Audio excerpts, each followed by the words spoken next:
MC Saiyam, offering my learning finance at Swami's Lotus School. Respected director, teachers, and all my dear brothers, Saiyam to all of you. So my topic is titled, I am I, you are you, stay that way.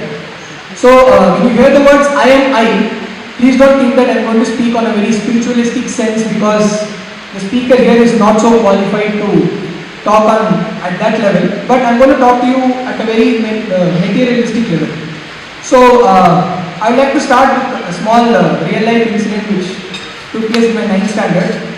So for my previous birthday, I had got a DVD as a birthday gift, and it was a DVD which contained Sachin Tendulkar's, all of Sachin Tendulkar's knocks in the 2003 World Cup.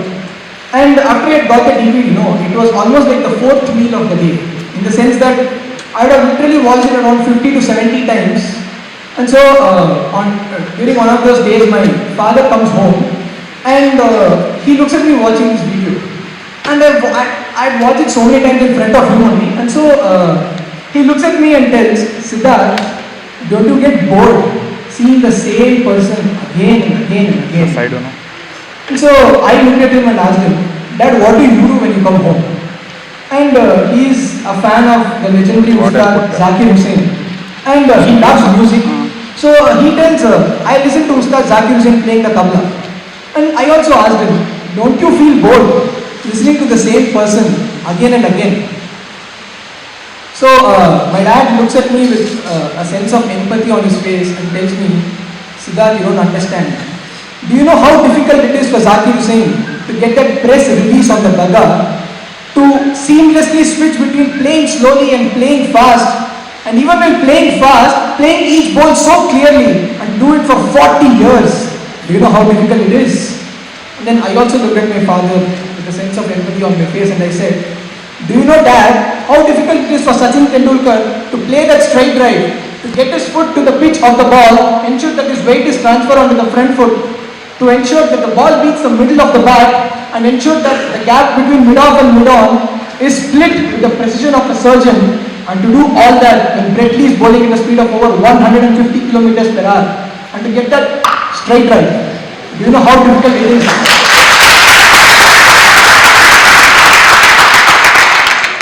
My dear friends, the wonderful joke is, my father will never understand how difficult cricket is, and in this lifetime I'm sure I will never understand how intricate music is. So I'll just narrate another incident. Whenever we go on vacation, this happened once. We were traveling in a car in the morning at 6:30 a.m. and the sun was rising. We were traveling in a car and we were traveling as a family. The sun was rising, and so my cousin looks outside and tells, "Wow, this is so beautiful. The sun is rising. Let's go outside. Siddharth, you go and stand. Let's take a selfie. Let's take a photo." And then I looked at her and told her, "It's so normal. The sun rises every day. What is so special in it?" 2 weeks later, I was watching a Roger Federer match. Roger Federer versus Rafael Nadal, and Federer plays a bewitchingly magical backhand. It was so beautiful that I paused the video, rewinded it back, and I showed it to my cousin. She looked at it and told, "What is the big deal in this?" The ball came to him, the opponent was on the other side, and Federer hit it. So, what I want you to understand is, what fascinates me need not necessarily fascinate you. Okay, and I've always wondered, we are a country of 1.3 billion people and a sports-loving nation. And so, in a country of 1.3 billion people, why is it that we are just one Olympic gold medalist in Abhinav Bindra, one Sachin Tendulkar, one Virat Kohli, one Vishwanathan Anand, and just one Mahendra Singh Dhoni? Is it that they were so talented that there's a dearth of talent in the country? It's not that. They had the guts to go ahead and pursue what they love. In fact, when I was small, around 10 years old, I also had this ambition of becoming an Indian cricketer, seriously. You might laugh at me telling I don't have the required talent, but as I grew up, mundane things like exams and tuitions crept into my life and robbed me of my dream. And that is why we are just a handful of people whom we look up to with a sense of veneration, with a unique sense of admiration. And That is why there is this beautiful quote which goes, "The talent which you have got is God's gift to you. What you do with the talent is your gift back to God."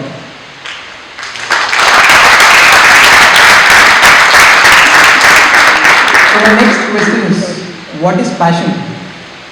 Sachin very beautifully defines passion when he says, when you do something without looking at your watch, when you are totally oblivious to how much time has passed and you are totally immersed in your art and you lose yourself, that is passion. On a lighter note, when we are sitting in the class, how many times we look at our watch or look at the clock waiting for the period to get over? So another wonderful thing in Indian households is when the child enters the 10th standard or the 12th standard, the cable TV will be cut, the cell phone will be taken off, and another beautiful thing which happens is the guy will love singing and he will hate mathematics. But what the parents will do is they will stop him from going for the singing class, and then they will ask him to go for 2 hours of extra maths class and magically believe that doing this will make their son top the country.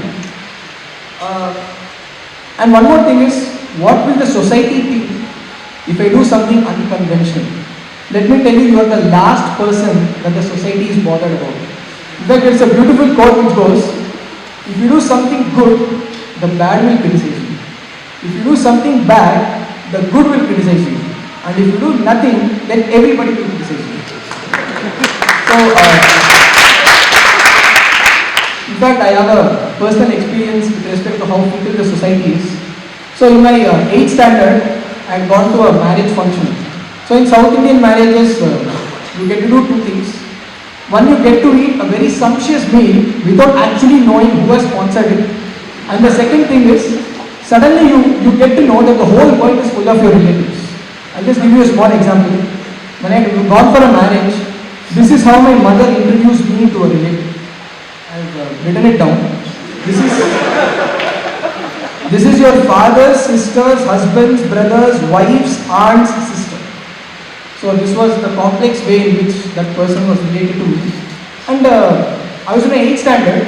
And so when my mother introduced me to that person, that person made a very prophetic statement. That person told her, in 2 years' time, this boy is going to write his 10th standard board exam. I think even my mother would not have thought about it at that point of time.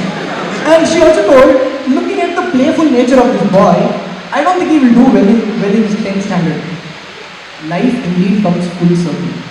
2 years later, I had written my 10th standard board exam and I had secured a grade of 9.2. Now 9.2 is a very nice grade. It is not a grade where you can go around and boast that I've got 9.2, but at the same time, when somebody asks you, you can look at their eyes and tell, yes, I've got 9.2. So in another function, I bumped into the same relative. And as usual, the conversation shifts to academics. And so this person asked me, you have just written your 10th standard board exams, how much have you secured? And I told her, I got a grade of 9.2. And then she makes a very good statement, I knew it.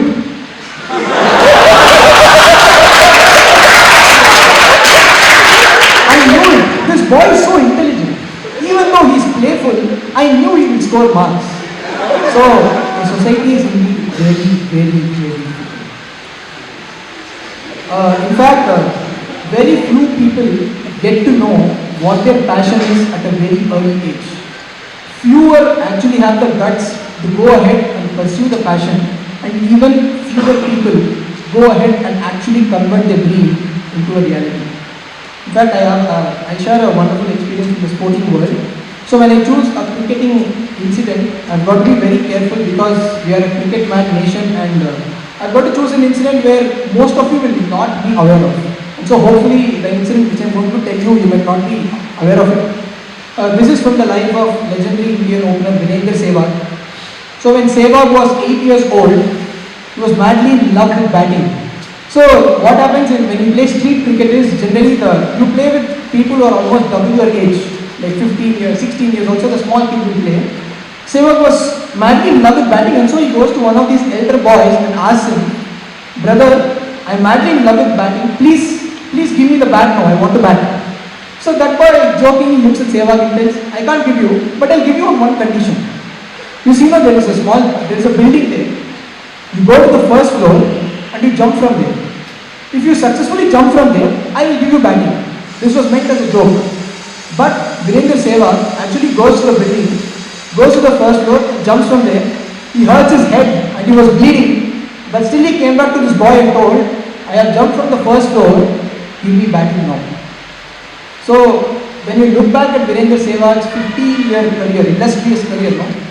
It is this kind of passion which he had for the game which made Sehwag who he is.